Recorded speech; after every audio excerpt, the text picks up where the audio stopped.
Jesus left that place and went to his own hometown, accompanied by his disciples. And when the Sabbath came, he went to the synagogue and began to preach the word.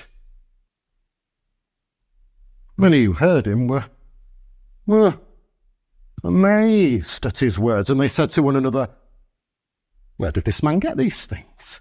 What is this wisdom he's been given? What are these remarkable miracles he's been performing? Isn't this the carpenter? Isn't this Mary's son? Aren't his brothers Judas and Joseph and Simon amongst us, his sisters too?" And they took great offence at him. And Jesus replied, "A prophet is not without honour, except in his own hometown, amongst his own relatives, in his own home." And Jesus could do no miracles there, except lay hands on a few sick people and heal them. And he was amazed at their lack of faith. Then Jesus went from village, teaching from village to village, and calling his disciples, he sent them out 2 by 2, that they may preach, heal, and have authority over demons. And these were the instructions he gave them: "Take nothing with you except your staff. No money, no bread, no bag.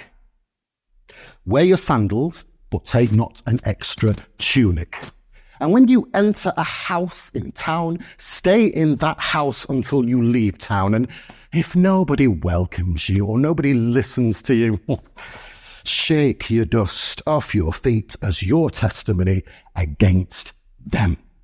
So the disciples went from village to village, proclaiming the good news, driving out demons, and using oil. They healed many who were sick. King Herod heard about this, for Jesus' name had spread widely. Many were saying, "John the Baptist has been raised from the dead, and that is why there's these remarkable miracles at work in him." Others said, "He's Elijah." And still others said, "He's a prophet, like the prophets of long ago." But when Herod heard, he said, "John, whom I beheaded, has been raised from the dead." Now he said this because Herod himself had given the orders for John to be bound, arrested, and thrown in prison. He did this because of Herodias, his brother Philip's wife, whom he had married. For John had often challenged him, saying, "It is not right for you to have your brother's wife." So Herodias nursed a grudge and wanted John dead. But Herod would not allow it, knowing John to be a holy and righteous man. Finally, the opportune time came. For Herod's birthday, he lay on a banquet and feast for the high officials, military commanders, and leading men of Galilee. Herodias' daughter danced for the dinner guests. Ooh. And Herod was greatly pleased, saying, "Ask me for anything you want, and I will give it to you. Ask me for up to half of my kingdom, and I will give it to you." So Herodias, his daughter, went to her mother and said, "Well, what shall I ask for?"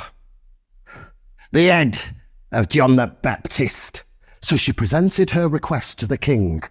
"I want you to give to me right now the head of John the Baptist on a platter." Herod was deeply distressed at this, but because of his oath in front of his dinner guests, he immediately sent for an executioner to Bring the head of John on a plate. When his disciples heard about this, they went to take his body and present it in a tomb